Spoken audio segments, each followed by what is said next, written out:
नमस्कार दोस्तों। आज आपका हमारे YouTube चैनल पर स्वागत है। जैसे कि मैथ की हम जो सीरीज़ है प्रॉफिट एंड लॉस की वो चली हुई है, साथ में हम रीजनिंग का एक जो चैप्टर है, रीजनिंग का एक जो सब्जेक्ट है उसको कवर करने की कोशिश करेंगे। तो रीजनिंग जो होता है बेसिकली आपका रीजनिंग का मतलब क्या होता है, तर्क शक्ति। मतलब आप कोई भी तर्क देके अपनी पावर से किसी भी क्वेश्चन को कैसे सोल्व कर सकते हो। ये जो सब्जेक्ट है यूपीएससी से लेकर डी ग्रुप के एग्जाम तक इससे क्वेश्चन आते हैं। ठीक है। दूसरा, 50% ये जो सब्जेक्ट सभी का अच्छा होता है बिना कुछ करे। मतलब अगर बच्चा कुछ भी नहीं कर रखा होगा ना, किसने कहीं कोचिंग भी नहीं ली होगी, तो 50% क्वेश्चन को वो सोल्व कर सकता है बड़े आसानी के साथ। भले ही टाइम कितना लगा ले, बट वो क्वेश्चन को आंसर दे सकता है अगर उसका थोड़ा बेसिक ठीक है। दूसरी बात, 50% जो सिलेबस जानने के बाद और प्रैक्टिस से अच्छा कर सकते हैं। मतलब 50% तो उसका ठीक है ओवरऑल। अगर कोई भी बच्चा ठीक है, जो जिसका बेसिक ठीक है, पढ़ रहा है, वो जो भी एग्जाम करता है, मतलब अगर उसने 12th तक की तैयारी अच्छी तरीके से की होगी, तो उसको नॉलेज होगी 12th तक की, तो 50% तो उसको आता ही है बिना कुछ करे। और 50% जो सिलेबस जानने के बाद और प्रैक्टिस कर लेता है, तो उससे उसका 99% जो सब्जेक्ट है, देखो 100% कोई नहीं हो सकता, बट 99% वो अपना पूरा सिलेबस पूरे सब्जेक्ट को कवर कर सकता है। रीजनिंग में मेन है टाइमिंग।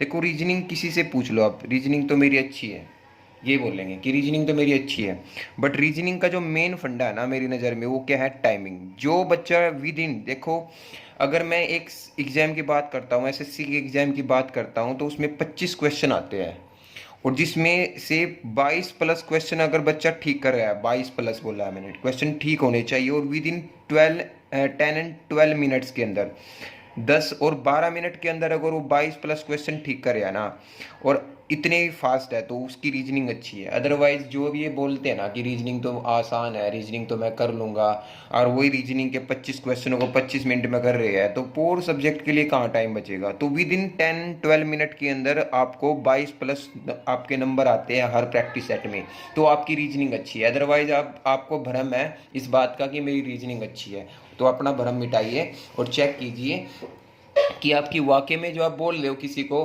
कि आपकी रीजनिंग अच्छी है, क्या वो है या नहीं है। ठीक है। विद इन 10 एंड 12 मिनट के अंदर की बात की है मैंने क्वेश्चनों की। ठीक है।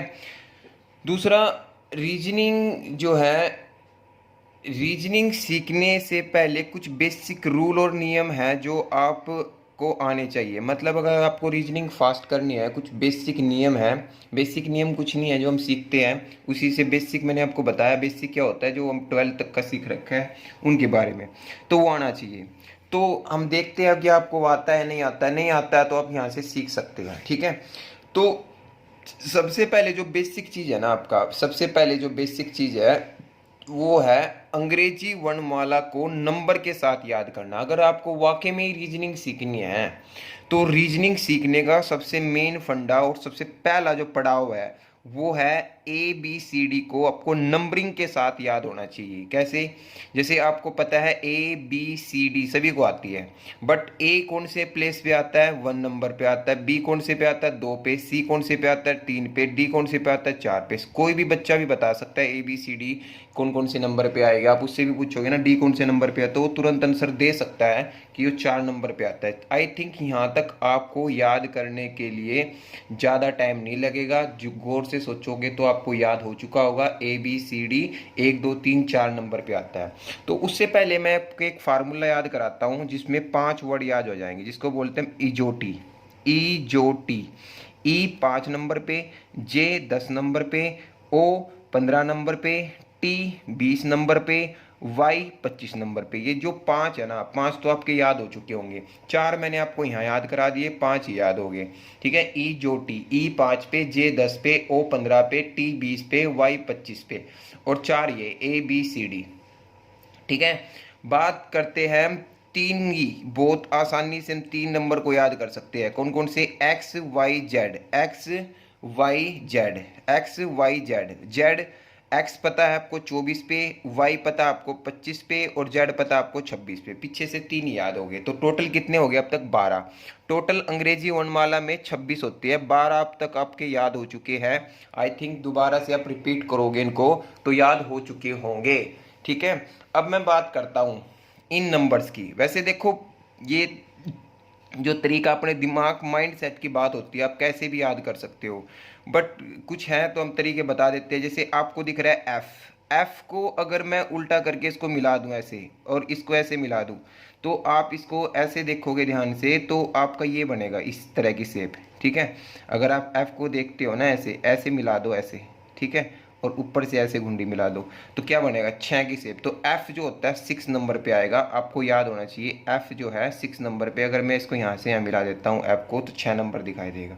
जी के अंदर देखो, जी के अंदर ऑलरेडी 7 बना हुआ है, तो G7, वैसे भी G7 एक ग्रुप है, G7 उससे याद हो सकता है। एच के अंदर देखो, अगर आपने घड़ी देखी होगी, घड़ी में कुछ 8 ऐसे बनाते हैं, ठीक है, जो डिजिटल वॉच होती है उसमें 8 ऐसे बनता है, 8। तो एच कौन से नंबर पर आता है आपका, 8 नंबर पे आता है। ये हम बचपन से करते हैं, आई नो यू, ठीक है, आई नो, ठीक है, तो आई कौन से नंबर पे आएगा, 9 नंबर पे आएगा। जे अभी याद कराया मैंने चोटी से, 10 नंबर पे है, तो आपके यहाँ से आपके 5 हो चुके हैं याद। एफ 6 नंबर पे, जी 7 नंबर पर, एच 8 नंबर पे, आई 9 नंबर पे और जे 10 नंबर पे। ठीक है, अब बात करते हैं के। तो बचपन से हम करते थे के, अंग्रेजी वर्णमाला में के कौन से अक्षर पे आता है, ठीक है, के कौन सा अक्षर के है। तो जैसे आप बोलते थे कि अंग्रेजी वर्णमाला में कौन सा अक्षर 11वें स्थान पर है, तो आप बोलते थे के। तो फिर आपसे के मतलब याद हो जाएगा आपका, के कौन से अक्षर, के अंग्रेजी वर्णमाला में कौन से स्थान पर होता है, 11वें अक्षर पर होता है, ठीक है, 11वें नंबर पर होता है, सॉरी। और जो एल होता है, एल वो कौन से नंबर पर होता है, 12। एल कौन से नंबर, के अगर 11 पे है, के से अगला अक्षर क्या होता है, एल, यानी कितना हो जाएगा, 12। ठीक है, एम को अगर आप ध्यान से देखो, अगर एम को ऐसे कर दो, ठीक है, और ऐसे कर दो, तो ये कौन से नंबर पर आता है, 3। बट 3 नंबर पे तो आपको पता है, 3 पे तो वो आ नहीं सकता, क्योंकि 3 नंबर पे तो आपका सी आता है, तो इसके आगे हम 1 लगा देते हैं, तो कौन से नंबर पर आएगा, 13। तो एम कौन से स्थान पर आएगा, 13 स्थान पर आएगा। एम से अगला अक्षर क्या होता है, एन होता है, तो एम अगर 13 पे है तो एन कौन से स्थान पर आएगा, 14 स्थान पर आएगा। और ओ हमने याद कर चुके हैं इजोटी से, ओ कौन से स्थान पर होता है आपका, 15। अगर आपको ओ के बारे में पता चल गया तो आप पी के बारे में बता सकते हैं कि ओ से अगला अक्षर क्या होता है, पी, और पी क्या होगा, 16 स्थान पर आएगा। क्यू, ठीक है, जो क्यू होगा आपका वो कौन से स्थान पर आएगा, क्यू जो होगा आपका वो 17वां स्थान, पी क्यू आप याद रख सकते हैं, ओ पी क्यू, ओ 15, पी 16, क्यू 17। ठीक है, तो यहाँ तक आप लोगों को याद हो जाएंगे। दोबारा से मैं रिपीट कर देता हूँ, अंग्रेजी वर्णमाला में कौन सा अक्षर 11वें स्थान पर आएगा, तो अंग्रेजी वर्णमाला में कौन सा अक्षर 11वें स्थान पर आएगा, के से अगला एल, ठीक है, एम क्या होगा, 13, एन 14, ओ 15, पी 16, क्यू 17। ठीक है, अब बात करते हैं हम बचे हुए कुछ अक्षरों के बारे में। ठीक है, आर जो होगा, O P Q R, R जो होता है आपका 18 नंबर पे आता है। आर जो है आपका कौन से नंबर पर आता है, 18 नंबर पर आता है। एस जो है आपका 19 नंबर पे आता है। एस जो है आपका 19 नंबर पर आएगा। देखो याद हो जाने के लिए सीरीज अच्छी है, P Q R S, P Q R S, P Q R S, P 16, Q 17, R 18 और एस 19। T20, टी जो है 20वें स्थान पर आता है, T20 क्रिकेट। ठीक है, T20, टी कौन से स्थान पर आता है, 20। यह आपको यहाँ से भी याद हो चुका है टी के बारे में, तो टी इजोटी से 20 नंबर पे आता है। ठीक है, अब बात करते हैं यू आपका 21 नंबर पर, वी 22 नंबर पर, और डब्लू को आप फिर से ऐसे देखोगे तो ऐसे बना सकते हो, तो ये 23 नंबर, 3 नंबर पे है। 3 नंबर पे आ नहीं सकता क्योंकि सी है, 13 नंबर पे आ नहीं सकता क्योंकि एम है, इसके आगे 2 लगा देते हैं, 23। तो डब्लू कौन से नंबर पर आ गया आपका, 23। और एक्स वाई जेड मैं आपको याद करा चुका हूँ। तो इस तरीके से एक बार दिक्कत आएगी आपको याद करने में, एक बार दिक्कत आएगी, बस फर्स्ट टाइम अगर आपने इसको याद कर लिया ना, शायद आप जब तक एग्जाम दोगे आप इन चीज़ को भूल पाओगे। ठीक है, जो बच्चे तेज होंगे तो वो इन चीज़ को भूल ही नहीं सकते, ये बात याद रखना है। ठीक है, तो आपको कैसे भी करके ये तरीका अच्छा लगे या कैसे भी कोई भी तरीका अच्छा लगे, उस तरीके से आपको याद करना है। ठीक है, आपको अंग्रेजी वर्णमाला के सभी अक्षर अच्छी तरीके से, अगर आपसे कोई नींद में भी पूछे ना, आपको बता देना। जैसे एच कौन से नंबर पर आता है, 8, एस कौन से नंबर पर आता है, 19। ठीक है, एन कौन से नंबर पर आता है 14। तो इस तरीके से आपको याद होने चाहिए। क्लियर? अगर आपके ये याद हो जाता है, ये आपका पहला पड़ाव था, अगर आपने ये पार कर लिया तो ये समझो कि आप दूसरी सीढ़ी पे चढ़ोगे, दूसरी जो पड़ाव होगा उसकी ओर बढ़ते हैं। अब दूसरी पड़ाव की ओर ध्यान से देखते हैं। दूसरा पड़ाव कुछ ज़्यादा अच्छा, मतलब इसी तरीके से है। अंग्रेजी वर्णमाला को अपोजिट याद करना, मतलब विपरीत क्रम में याद करना। अब आपको पता है कि सीधे क्रम में तो हम याद कर चुके हैं, ठीक है। अभी मैंने आपको सीधे क्रम में इनको याद कराया कि आर 18 नंबर पे आता है, क्यू 17 नंबर पे आता है, आपका एन 14 नंबर पे आता है, आपका आई 9 नंबर पे आता है, के आपका 11 नंबर पे आता है, जेड आपका 26 नंबर पे आता है। अगर कोई पूछे कि विपरीत क्रम में इनका नंबर बताइए तो आप कैसे करोगे? जिसका भी आपको विपरीत क्रम में, देखो अंग्रेजी वर्णमाला को अपोजिट याद करना कैसे था। अगर किसी भी अक्षर का उल्टे से क्रम याद करना हो तो उसे 27 में से सीधे क्रम जो होगा ना उसमें से माइनस कर दो, उल्टा क्रम आ जाएगा। जैसे आर है, आर अभी मैंने आपको याद कराया कि 18 नंबर पर आता है। अगर आपको उल्टे से उसका क्रम बताना तो 27 माइनस 18 क्या हो जाएगा, 9 नंबर पे आएगा। जैसे 26, जेड की बात करते हैं। जेड कौन से नंबर पे आता है? सभी को पता है 26 नंबर पे आता है जेड। अंग्रेजी होने वाला का 26वां अक्षर क्या होता है? जेड होता है। अगर उसको विपरीत क्रम में बताना होगा तो क्या करेंगे, 27 में से 26 को माइनस कर देंगे, आपका क्या हो जाएगा, एक आपके पहले उस पर आ जाएगा, विपरीत क्रम में देखा जाएगा। किसी की भी बता सकते हो। जैसे एन है, एन कौन से नंबर पर आता है? 14। अगर विपरीत क्रम में बताना होगा तो 27 माइनस 14 कितना हो जाएगा, 13। तो एन कौन से नंबर पर आएगा? 13 नंबर पर आएगा। और इस तरीके से आपको इनकी भी प्रैक्टिस करनी है, हो जाएगा, ठीक है। तो दूसरा पड़ाव आप कर लोगे बड़े आसानी के साथ, इसको भी आप कर सकते हो। तो इस तरीके से आप 2 पड़ाव पे आप पार कर चुके हो, ठीक है। अब बात करते हैं हम तीसरे पड़ाव की। तीसरे पड़ाव में देखते हैं क्या दिया है। जो आपका तीसरा पड़ाव है ना, वो है कौन किसका विपरीत है।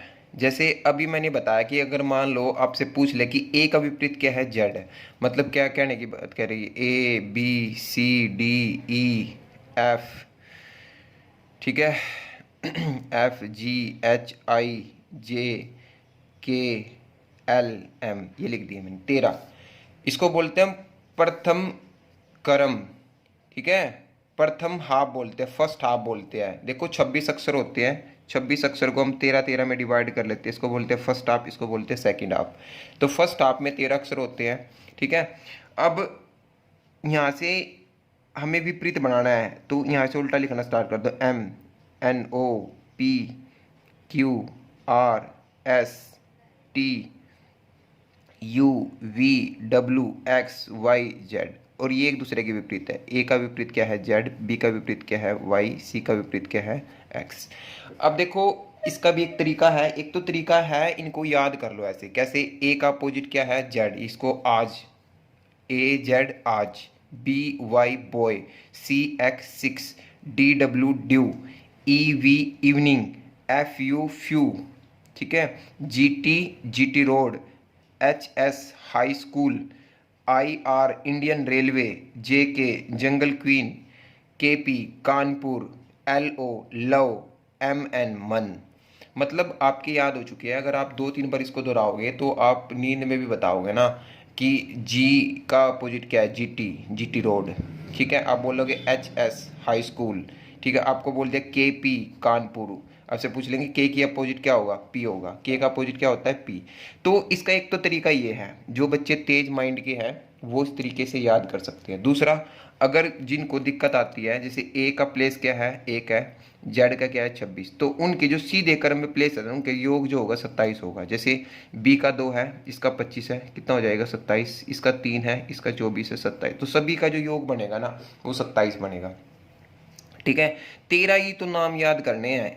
ए जे, ए जेड आज, B Y boy, C X six, D W dew, ठीक है। उसके बाद E V evening, F U few, G T road, H S high school, I R Indian railway, J K jungle queen, K P Kanpur, L O love, M N man. तो आपको ये याद करने हैं। ये तीसरा पड़ाव था आपका, ठीक है। आज ही आपकी रीजनिंग का 3 पड़ाव आपके कंप्लीट हो चुके हैं। तो रीजनिंग बड़ा ही आसान सा सब्जेक्ट है, 1-1.5 महीने के अंदर आप इसको पूरा कंप्लीट कर सकते हो। उसके बाद मैंने बोला है प्रैक्टिस सेट, वो आपका सबसे मेन और जो परफेक्शन लेके आने का जो वो है वो आपका मेन होगा। ठीक है, तो अब बात करते हैं वर्ग। ये आपका फोर्थ आपकी पोजीशन है, फोर्थ पड़ाव या आपका वर्ग है। आपको वर्ग याद होने चाहिए और जितने हो सकते हैं उतने वर्ग याद होने चाहिए। कहने का मतलब ये है कि आपको 1 से लेकर 10 तक, अगर आप बिल्कुल डल, मतलब ये हो कि शुरुआत ही कर रहे हो, तो 1 से लेकर 10, फिर 11 से लेकर 20, फिर 21 से लेकर 30, फिर 31 से लेकर 40 तक के आपको वर्ग याद होने चाहिए। ठीक है, तो वर्ग याद करने हैं, और जैसे आपको पहाड़े याद है ऐसे ही आपको वर्ग याद होने चाहिए। ठीक है, तो 1 का वर्ग 1 होता है, 2 का 4, 3 का 9, 4 का 16, 5 का 25, 6 का 36, 7 का 49, 8 का 64, 9 का 81, 10 का 100। इनको तो बच्चे को भी बताओगे ना, बच्चा भी याद कर सकता है। ये तो आपको आने ही चाहिए। जो बच्चा बिल्कुल स्टार्टिंग कर रहा है उनको ये आते भी होंगे। ठीक है, उनको ये पता भी होगा। अब जो शुरुआत कर रहे हैं उनके लिए थोड़ा सा यहाँ पे ध्यान देने की जरूरत है। याद करोगे लिख लिख के तो याद हो जाएंगे। ठीक है, याद करो फिर लिखो, याद करो लिखो, याद करो लिखो। 11 का वर्ग क्या होता है? 121, 12 का 144, 13 का 169, 14 का 196, 15 का 225, 16 का 256, 17 का 289, 18 का 324, 19 का 361, 20 का 400। ठीक है, अगर ये याद हो जाते हैं 2-3 बार में, ठीक है, जो शुरुआत करें उनके लिए बात है भाई। जो तेज है वो अपना छोड़ दें, जिसको पता है कि ये आते हैं मेरे को तो छोड़ दे। ठीक है, बट मेरी नज़र में 40 तक वर्ग याद होने चाहिए। 40 तक क्या, आजकल तो बच्चे 50 तक वर्ग याद करते हैं, बट 40 तक तो बच्चे वर्ग याद कर सकते हैं। बहुत मदद मिलती है, मैथ में भी मिलेगी, यहाँ पे भी मिलेगी, और रीजनिंग में तो इनकी बहुत ज़्यादा आवश्यकता है। ये बात याद रखना है। अब यहाँ तक याद होने के बाद आपको ये लिख लिख के देखना है, जैसे 16 का 256, 17 का 289, 19 का 361, ऐसे याद होने चाहिए। तब आप बढ़ेंगे यहाँ पे। अगली यहाँ पे आते हैं तीसरा।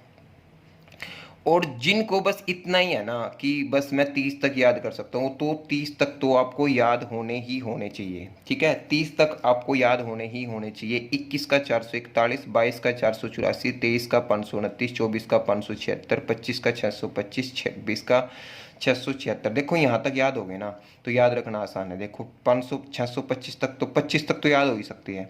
अगर 26 का बताना है ना, तो 576 में कितना जोड़ दो? 100 जोड़ दो, 26 का निकल जाएगा 676। 27 का बताना है, इसमें फिर कितना जोड़ दो? 200 जोड़ दो, 529 में जोड़ देंगे 200, 729। 28 का बताना है तो 22 वाले में 300 जोड़ दो, कितना हो जाएगा? 784। 29 का बताना है तो इसमें कितना जोड़ दो? 400 जोड़ दो, 841 हो जाएगा, और ये कितना है? 900। तो 30 तक तो आपको याद होने चाहिए। ठीक है, 30 तक आपको वर्ग याद होने चाहिए। 30 तक आपके वर्ग अच्छी तरीके से याद होने चाहिए। ठीक है, आगे जो मैं आपको 31 से लेकर 40 तक कराऊंगा ना, वो ट्रिक से कराऊंगा। ट्रिक याद होनी चाहिए, काम आएगी आपकी। जैसे मान ले 31 का वर्ग करना आपको। 31 का वर्ग, 31 में आपको कितने लेटर दिखाई दे रहे हैं, कितने अक्षर दिखाई दे रहे हैं? 3 और 1। तो 1 का वर्ग लिखो। 1 का वर्ग कितना होगा? वैसे तो 1 होता है, बट 1 का जो वर्ग है ना वो 2 अंकों में लिखना है, 0 1। और 3 का वर्ग कितना हो जाएगा आपका? 9। 3 का वर्ग कितना हो जाएगा आपका? 9 हो जाएगा। तो अब ये हो गया 901। अब ये नंबर जो दिखाई दे रहा है आपको, 3 गुणा 1, और ऊपर वर्ग है तो वर्ग से गुणा कर दो 2। तो 3 गुणा 1, 3 दूनी 6, 6 आया ना, एक अंक छोड़ के जोड़ दो, एक अंक छोड़ के, 1 6 9। तो 31 का जो वर्ग होता है ना, 31 का वर्ग वो होता है 961। 31 का वर्ग कितना होता है? 961। उसको भी याद करना है आपको। इसको बना लो, फिर याद करना है। जैसे 32 का करना है आपको, 32 का वर्ग करना है। 32 का वर्ग कितना होगा? 2 का वर्ग कितना होगा? 0 4। 3 का वर्ग कितना होगा?